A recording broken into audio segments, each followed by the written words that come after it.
नाक से जो खून आता है जिसको नक्सीर बोलते हैं, उसको रोकने का आसान तरीका आपको इस वीडियो के अंदर बताता हूँ, वीडियो को अंत तक देखिएगा। जो नाक से खून आता है जिसको नोज़ ब्लीड बोलते हैं, आम लोग उसको नक्सीर के नाम से भी जानते हैं, मेडिकल टर्म में इसको एपिस्टैक्सिस बोला जाता है। अगर किसी के नाक से खून आ रहा हो तो आपने एक सिंपल तरीका ज़हन के अंदर ही रखना है, वो ये कि जिसको खून आ रहा है या अगर आपको खुद नाक से खून आ रहा है, तो अगर आप खड़े हुए हैं तो बैठ जाएँ। बैठने के बाद आपने जो अपना सर है उसको थोड़ा-सा आगे की तरफ झुका लेना है और उसके बाद आपने जो आपका नाक का नरम वाला हिस्सा है, उसको अपनी 2 उँगलियों के साथ ऐसे दबा लेना है और 10 से 15 मिनट के लिए आपने दबा के रखना है। जो ही आपने अपने नाक दबाना शुरू करना है, तो अब आप साँस कहाँ से लेंगे? तो इसका मतलब ये है कि आपने मुँह से साँस लेना शुरू करना है। ये ना हो कि आप नाक भी बंद कर लें और मुँह भी बंद कर लें, तो आप साँस कहाँ से लेंगे? तो इसलिए ये ज़रूरी है। आपने आगे झुकने का मकसद ये है कि जब आप अपने नाक को ऐसे दबाएँगे, तो वो जो खून आप रोक रहे हैं, अगर आप सीधे रहेंगे, तो वो जो खून है आपके गले में ना चला जाए। अक्सर इसकी वजह से लोगों को उल्टियाँ आना शुरू हो जाती हैं, इसलिए आगे झुकना ज़रूरी है ताकि वो खून आपको गले में ना जा सके और वो आपको उल्टी ना हो। अमूमन 10 से 15 मिनट ऐसे दबाने से लोगों की जो नक्सीर है, जो एपिस्टैक्सिस है, वो ठीक हो जाती है। बाज़ औक़ात कहा जाता है कि आप जो बर्फ़ है, उसको तौलिए में लपेट के उसको अपने नाक के ऊपर ऐसे ब्रिज ऑफ़ नोज़ के ऊपर रख के भी कुछ लोगों का जो खून है, वो रुक जाता है क्योंकि जो खून की नालियाँ होती हैं, वो बर्फ़ की वजह से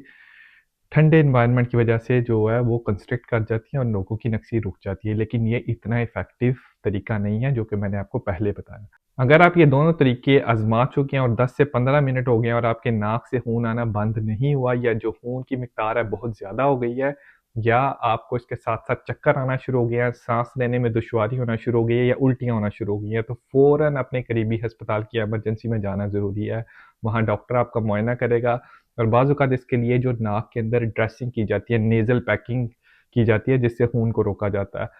या बाज़ औक़ात इसके लिए आपको कॉटरी जिसका मतलब क्या है जो खून की नालियाँ होती हैं उनको इलेक्ट्रिक करंट से लगा के उनको जो खून रिस रहा होता है उसको रोक दिया जाता है। अब अगर बात करें कि ये नोज़ ब्लीड होता क्यों है? आपका जो नाक का ये वाला हिस्सा है यहाँ पे खून की नालियों की वाफ़र सप्लाई होती है और ये जो खून की नालियाँ होती हैं आपके बिल्कुल नाक के अंदर जो एक झिल्ली मौजूद होती है जिसको म्यूकोज़ा बोला जाता है, बिल्कुल उसके नीचे होती है। जो ही कोई हल्की-सी भी चोट लगी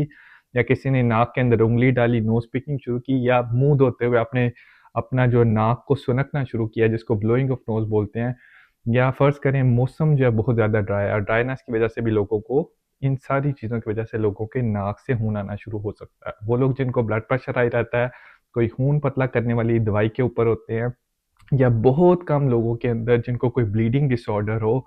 या उन लोगों के अंदर ये जो नोज़ ब्लीड है या एपिस्टैक्सिस है, ये होने के चांसेस बढ़ जाते हैं।